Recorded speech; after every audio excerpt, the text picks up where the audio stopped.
Now by Congressman Peter Welch of Vermont. Good afternoon, sir.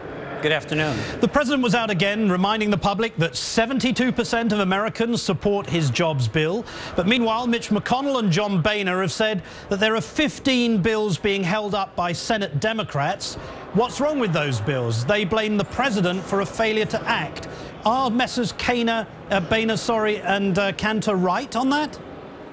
No, they're not. I mean, the bills are pretty much just political documents trying to claim that through the magic of getting rid of some regulations like the Clean Air Act or letting mercury be labeled as something that is healthy for you, that'll create jobs, and it obviously won't. I mean, we've got a big problem. People are not going to work. They don't have jobs, and it's because of a lack of demand.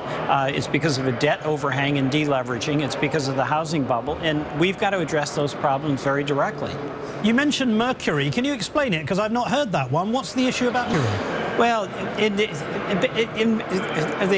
the Republicans in the House passed legislation that basically is doing away with the Clean Air Act. And there's almost a premise in there that we can get rid of global warming or health hazards by passing a law basically saying it doesn't count. I mean, that's the absurd definition of it. The bottom line here is that there is a concern about regulations. There always should be. We should be skeptical. If a regulation gets in the way and doesn't accomplish something, we ought to eliminate it, or we ought to revise it.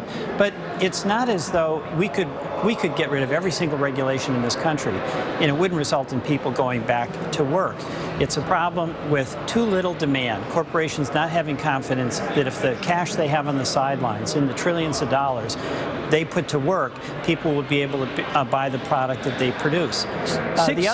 Sorry, if I can interrupt. 68% of both millionaires and the general public say that the wealthiest should have their taxes increased. And yet Republicans are talking about putting food stamps on the chopping block. Well, see, what it tells you basically... What does that tell you? It tells you that what we've got here is a Republican leadership that is looking at our challenge as an ideological battle rather than a practical battle. I mean, it's pretty absurd where the millionaires and billionaires really have done quite well in this recession. You know, the top 1% has doubled the amount of the productive benefit of this economy. And we're acting as though if you took food off the table of the poorest Americans, made them do less, if you took fuel assistance away from the coldest Americans, somehow that would, A, be effective in addressing our economic crisis. And yet all of the forecasts are that food costs are set to rise by between 3.5 and 4.5%. And yet you're saying Republicans think that at such a time as this, the best thing to do is to hammer the poor and the needy.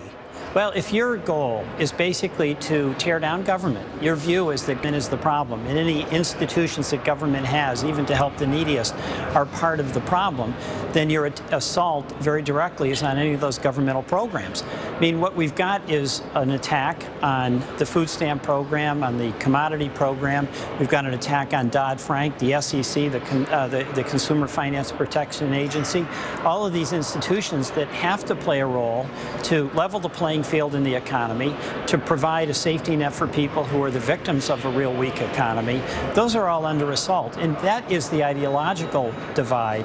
And in fact, it's very disturbing because there's some legitimate points that conservatives make. We've got to be willing to make our government programs work better. We've got to control spending where we can, but obviously there's got to be revenues.